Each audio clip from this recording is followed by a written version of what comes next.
Good morning class 10th। आज अपन economics का chapter number first पढ़ रहे हैं, जिसका अपन पार्ट सेकंड पढ़ रहे हैं आज। ठीक है, चैप्टर पार्ट फर्स्ट तक आपने इतना पढ़ लिया था, कंप्लीट कर लिया था अपन ने। अब अपन पार्ट सेकंड इसका कंप्लीट करेंगे। आय और अन्य मापदंड। ठीक है, जब हमने व्यक्तिगत आकांक्षाओं और लक्ष्यों को देखा तो पाया कि लोग केवल बेहतर आय के बारे में ही नहीं सोचते, बल्कि वे अपनी सुरक्षा, दूसरों से आदर और समानता का व्यवहार पाना और आज़ादी इत्यादि जैसे लक्ष्यों के बारे में भी सोचते हैं। जब हमने व्यक्तिगत मतलब आकांक्षा और लक्ष्यों को देखा हमारे, तो हमने ये भी देखा कि लोग खाली सिर्फ पैसों से रिलेटेड ही नहीं सोचते हैं, पैसों के बारे में नहीं सोचते हैं, वो अपनी सुरक्षा के बारे में भी सोचते हैं, अपने परिवार के बारे में भी सोचते हैं, दूसरों का आदर भी सोचते हैं, समानता है कि नहीं, व्यवहार के बारे में भी सोचते हैं, अपनी आज़ादी के बारे में, अपनी फ्रीडम के बारे में भी सोचते हैं, इन सारे लक्ष्यों के बारे में सोचते हैं। इसी प्रकार जब हम किसी देश या क्षेत्र के बारे में सोचते हैं तो हम औसत आय के अतिरिक्त अन्य महत्वपूर्ण लक्षणों के विषय में भी सोचते हैं। मतलब इसी हिसाब से अगर हम हमारे कहीं दूसरे देश के लिए आय के बारे में, औसत आय के बारे में भी सोचते हैं कि हमें कितना पैसा मिल रहा है, तो उसके अतिरिक्त हम हमारी महत्वपूर्ण जो भी चीज़ें हैं, लक्ष्य हैं, उनके बारे में भी, विषय में भी सोचते हैं। ये विशेषताएं क्या हो सकती है, इसका निरीक्षण हम एक उदाहरण के द्वारा करते हैं। तालिका 1.3 में देखिए, ये हरियाणा, केरल और बिहार की प्रति व्यक्ति आय दर्शाती है। वास्तव में ये आंकड़े वर्ष 2015-16 की वर्तमान कीमतों पर प्रति व्यक्ति निवल राज्य घरेलू उत्पाद के हैं। अभी हम इस जटिल शब्द का क्या वास्तविक अर्थ है उसे छोड़ देते हैं। मोटे तौर पर अगर हम बात करें तो हम इस राज्य के प्रति व्यक्ति आय मान सकते हैं। हम देखते हैं कि इन तीनों राज्यों में हरियाणा के प्रति व्यक्ति आय सबसे अधिक है, ठीक है, और बिहार सबसे पीछे है। इसका अर्थ है कि औसतन हरियाणा में एक व्यक्ति एक वर्ष में 1,62,034 रुपये कमाता है, जबकि बिहार में औसतन यह केवल 31,454 रुपये ही कमा पाता है। इसीलिए अगर विकास को मापने के लिए प्रति व्यक्ति आय का प्रयोग किया जाए तो तीनों राज्यों में हरियाणा सबसे अधिक और बिहार सबसे कम विकसित राज्य माना जाएगा। अब हम इन तीनों राज्यों में कुछ और आंकड़ों पर नज़र डालते हैं जो कि तालिका 1.4 में दिए गए हैं। 1.3 में जैसे हम देख रहे हैं, ठीक है, तो हरियाणा की सबसे ज़्यादा प्रति व्यक्ति आय है 1,62,000, केरल की 1,40,000, बिहार की 31,000। मतलब सबसे पीछे वाला देश कौन सा है? बिहार है। 1.4 में अपन देखते हैं तो देखिए, राज्य जैसे हरियाणा है, इसकी शिशु मृत्यु दर व्यक्ति 1,000 व्यक्ति पे 2016 में 33 लोगों की हुई। साक्षरता दर मतलब कितने पढ़े लिखे लोग हैं तो वो कितने, सिर्फ 82 है। और निवल अनुपस्थिति अनुपात जैसे प्रति 100 व्यक्ति के बारे में अगर हम 14 से 15 वर्ष में जानते हैं तो वो 61 लोग हैं। केरल के भी ऐसे ही दे रखे और बिहार के भी ऐसे ही दे रखे हैं, ठीक है। तो ये आपको यहाँ पर इस तालिका 1.4 में समझ में आ रहा होगा, आप इसे और अच्छे से रीड कर सकते हैं। यह तालिका क्या दर्शाती है? तालिका का पहला स्तंभ दिखाता है कि केरल में 1,000 जीवित पैदा हुए बच्चों में से 12 बच्चे 1 वर्ष की आयु तक पहुंचने से पहले ही मर जाते हैं। मतलब 1,000 अगर जीवित बच्चों की बात करते हैं तो उसमें से 12 बच्चों में से मतलब 12 बच्चे जो होते हैं वो 1 वर्ष की आयु होने से पहले ही मर जाते हैं। लेकिन हरियाणा में यह अनुपात 36 था, जो केरल की तुलना में 2 गुना से भी ज़्यादा है। हरियाणा में यह अनुपात क्या है? 36 है, जो अपन केरल की बात करें इसकी तुलना से भी 2 गुना ज़्यादा ही है। दूसरी ओर अगर हरियाणा के प्रति व्यक्ति आय केरल से ज़्यादा है, जैसे तालिका 1.3 में दिखाया गया था कि हरियाणा की आय क्या है, केरल से तो ज़्यादा है और केरल की कम थी। और अगर अपन इसमें देखते हैं, बच्चों की श्रेणी में देखते हैं, तो इसमें केरल से भी 2 गुना है हरियाणा की प्रति व्यक्ति, ठीक है। मतलब बच्चों का अगर हम देख रहे हैं प्रति व्यक्ति आय, तो इसमें क्या हो रहा है, 1.4 में हमें क्या दिखाया जा रहा है कि हरियाणा की तो 2 गुनी है केरल से भी। बच्चों की अगर हम आयु के बारे में देख रहे हैं, ज़रा सोचिए कि आपने माता पिता के लिए अपन कितने प्यारे हैं। यह सोचिए कि सब लोग कितना प्रसन्न होते हैं जब कोई बच्चा जन्म लेता है। अब ऐसे माता पिता के बारे में भी सोचिए जिनके बच्चे अपने पहले जन्म के दिन से पहले ही मर जाते हैं। ऐसे माता पिताओं को कितना दुख महसूस होता होगा।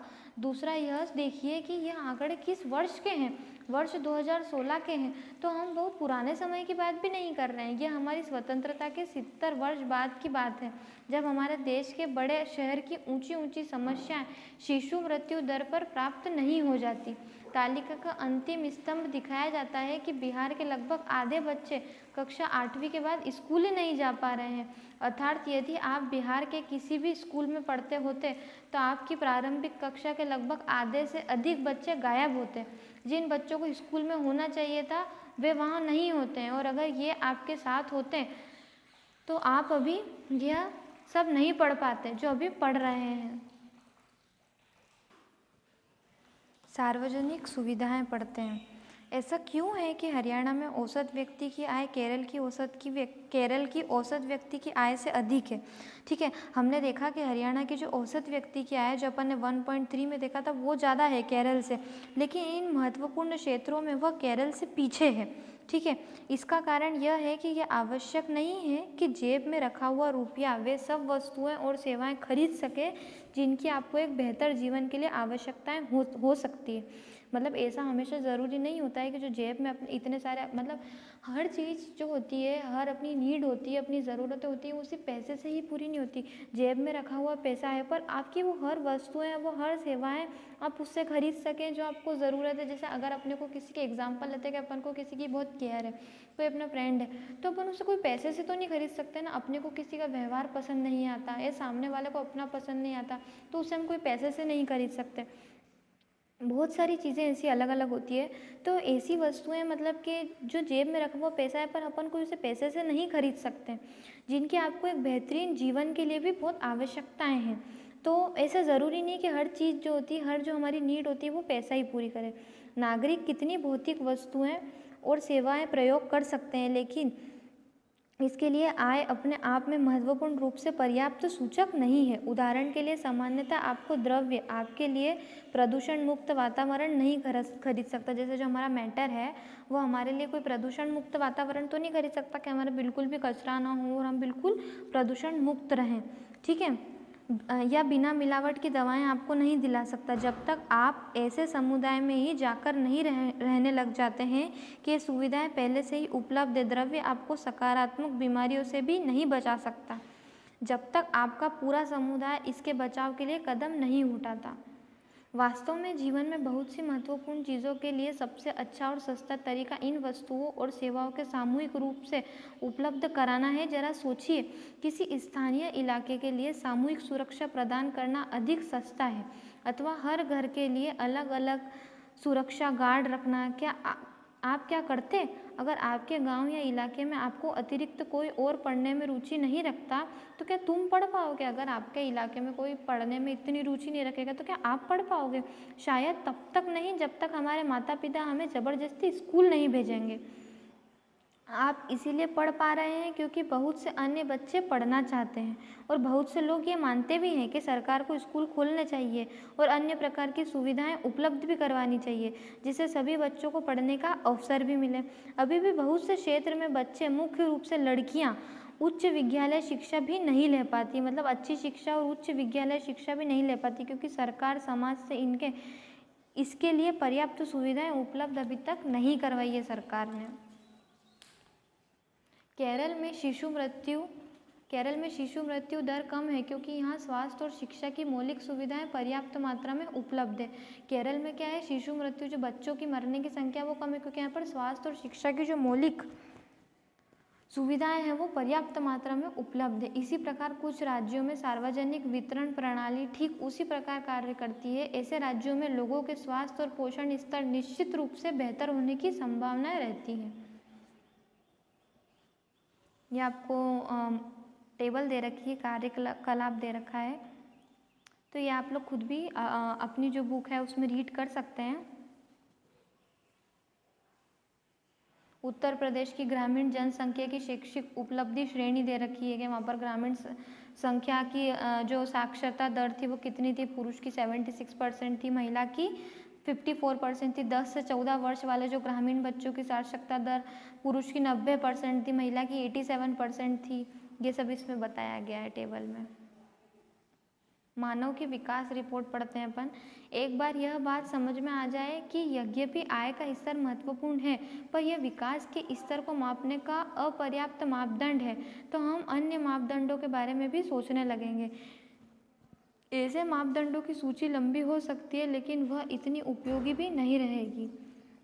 हमें अधिक महत्वपूर्ण चीज़ों की कम संख्या में आवश्यकता है। स्वास्थ्य और शिक्षा के सूचक जैसे हमने केरल और हरियाणा की तुलना करी, उसके लिए प्रयोग किए गए ऐसे भी सूचकों में है। पिछले लगभग एक दशक में स्वास्थ्य और शिक्षा सूचकों की आय के साथ व्यापक स्तर पर विकास के माप के लिए प्रयोग किया जाने लगा है। उदाहरण के लिए जैसे हम देखते हैं कि यूएनडीपी द्वारा प्रकाशित मानव विकास रिपोर्ट देशों की तुलना लोगों के शैक्षणिक स्तर, उनकी स्वास्थ्य स्थिति और उनकी प्रति व्यक्ति आय के आधार पर होती है। भारत और उसके पड़ोसी जो देश है जो 2018 की मानव विकास रिपोर्ट के कुछ संबंध आंकड़ों पर दृष्टि डालना रुचिकर होगा। जैसे हम तालिका 1.6 में देखते हैं, वर्ष 2017 के लिए भारत और उसके पड़ोसी देशों के कुछ आंकड़े। श्रीलंका के देखते हैं 11,326 थे 2011 में। 2017 में जन्म के समय संभावित आयु जो तो उनकी 75% निकली। विद्यालय औसत आयु 25 वर्ष है, उसके अधिक 2017 में 10.9 निकली। विश्व के मानव विकास में कितनी निकली? 2016 में 76 निकली। इसी तरीके से भारत की बता रखी है 6,353 थी, फिर इधर 2017 में 68 थी, फिर 2017 में इधर 25 वर्ष या उसके अधिक में 6.4 थी, और इधर कितनी थी 2016 में 130 थी। ये इनने अपने को मानव विकास रिपोर्ट 2018 की बता रखी है।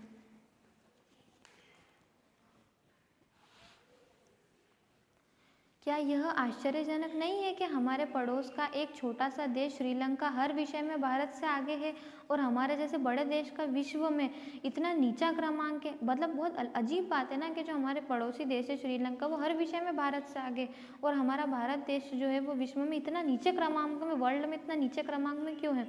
तालिका 1.6 में यह भी दिखाती है हमें कि यद्यपि नेपाल और बांग्लादेश की प्रति व्यक्ति आय भारत की तुलना में कम है, फिर भी वह भारत से आयु संभाविता में पीछे नहीं है।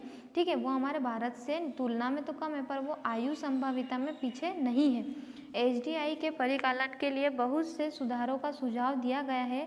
मानव विकास रिपोर्ट में बहुत से नए घटक जोड़े गए हैं, लेकिन मानव के विकास से पहले यह बात स्पष्ट कर दी गई है कि विकास महत्वपूर्ण है। एक देश के नागरिकों के साथ क्यों हो रहा है, लोगों का स्वास्थ्य, उनका कल्याण सबसे अधिक जरूरी है। क्या आप सोचते हैं कि मानव विकास को मापने के कुछ और पहलुओं पर विचार किया जाना चाहिए? विकास की धारणीयता। हमने विश्व को अपने पूर्वजों से उत्तराधिकार में प्राप्त नहीं किया है, हमने इसे अपने बच्चों से उधार लिया है। क्या है ये? एक स्लोगन है कि हमने हमारे जो विश्व के पूर्वजों से उत्तराधिकार में हमारा विश्व को प्राप्त नहीं किया है, हमने इसे अपने बच्चों से उधार लिया है। हम विकास को जिस तरह भी परिभाषित करें, डेवलपमेंट को हम किसी भी तरह उदाहरण से परिभाषित करें, अभी के लिए मान लें कि यह एक विशेष देश की काफ़ी विकसित है। अगर हम मान लेते हैं कि हमारा एक जो देश है वो काफ़ी विकसित है, हम निश्चित रूप से भी यह चाहेंगे कि विकास का यह स्तर और ऊंचा हो या कम, भावी पीढ़ी के स्तर पर बना रहे। ये स्पष्ट रूप से वांछनीय है कि लेकिन 20वीं सदी के उत्तरार्ध से बहुत से वैज्ञानिक यह चेतावनी देते आ रहे हैं हमें कि वर्तमान प्रकार और स्तर धारणीय नहीं है। अब हम इसे निम्न उदाहरणों द्वारा समझने का प्रयत्न करते हैं। जैसे उदाहरण 1 दे रखा है, भारत में भूमिगत जल। हाल के प्रमाणों से पता चलता है कि देश के कई भागों में भूमिगत जल के अति उपयोग होने का गंभीर संकट है। 300 जिलों से सूचना मिली है कि वह पिछले 20 सालों से पानी के स्तर में 4 मीटर से अधिक की गिरावट आ गई है। देश का लगभग 1/3 भाग जो है वो भूमिगत जल भंडारों के अति उपयोग करा रहा है। यदि इस साधन के प्रयोग करने का वर्तमान तरीका जारी रहा तो अगले 25 वर्षों में देश का 60% भाग जो है वो इस साधन के अति उपयोग कर रहा होगा।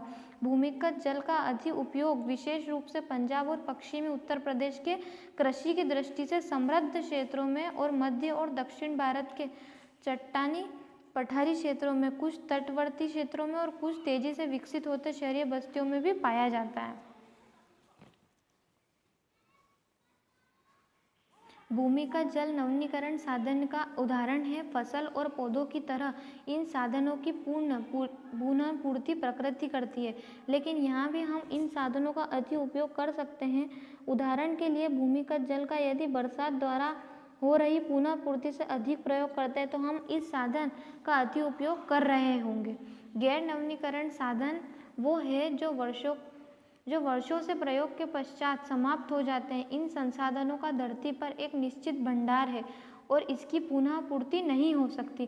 कभी कभी हमें ऐसे नए साधन मिल जाते हैं जिनके बारे में हमें पहले कोई जानकारी नहीं थी। नए स्रोत भंडार में वृद्धि करते हुए, लेकिन समय के साथ यह भी हमें कहीं ना कहीं समाप्त हो ही जाएंगे।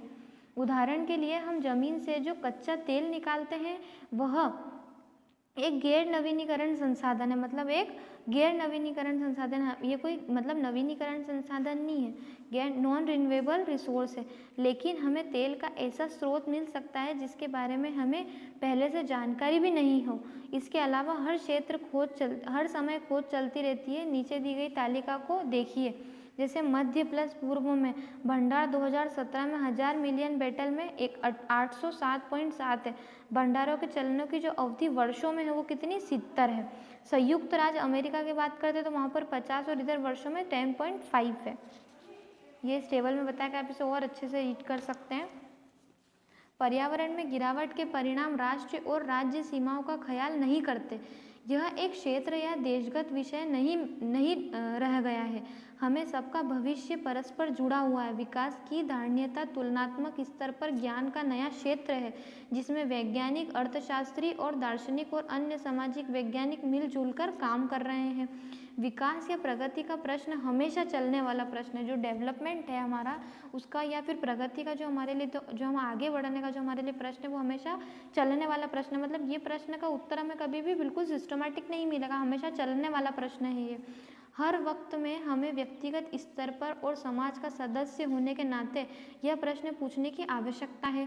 हमें हक से, हम इस समाज के सदस्य हैं तो हम कभी भी यह प्रश्न पूछ सकते हैं कि हम कहाँ जाना चाहते हैं, हम क्या बनना चाहते हैं और हमारे क्या लक्ष्य है। इसीलिए विकास पर बहस जारी ही है अभी तक।